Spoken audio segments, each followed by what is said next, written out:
মুক্তিযোদ্ধাদের সন্তান পর্যন্ত যারা আছে তারা কোটা সিস্টেমে যেটা করেছিল, that was very good, nice. কিন্তু একটা দেশের আজকে 52-53 বছর বয়স হয়ে গেছে, স্বাধীন হয়েছি, তো সেই সময় যদি একটা ছোটগেলের বয়স থাকে 12 বছর বা 14 বছর, ধরে নিলাম 12 বছরে সে একটা রাইফেল তুলতে পারে, বিতর্কেও যেতে চাই না। আমার কথা হচ্ছে যে 12 বছরও যদি ধরা হয় তার বয়স, তাহলে আজকে 53 কত হয়? 65। 65 বছরের বয়সের লোকটা তো স্কুল কলেজে ভর্তি হওয়ার জন্য বা চাকরি, সরকারি চাকরি করার জন্য 65 বছর ভর্তিতে সে যাবে না। কাজে এরা যারা এই কোটাটাকে রাখতে চাচ্ছে, তারা মুক্তিযোদ্ধাদের জন্য রাখতে চাচ্ছে না, তারা নিজস্ব স্বার্থের জন্য রাখতে চাচ্ছে। কারণ কোনো হিসেবেই তো মুক্তিযোদ্ধাদের জন্য এটা পড়ে না।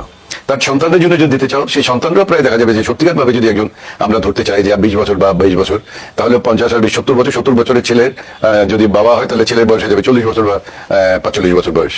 সেও তখন কলেজে যাওয়ার জন্য বা সরকারি চাকরি করার জন্য সে যাবে না, কারণ তার বয়স থাকবে না, সেটা যাবে না। তাহলে এই কোটাটা কাদের জন্য থাকছে?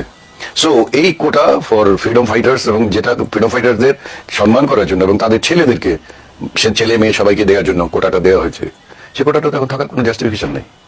যারা রাখতে চাচ্ছে তারা কেন রাখতে চাচ্ছে, দ্যাট আই ডোন্ট আন্ডারস্ট্যান্ড।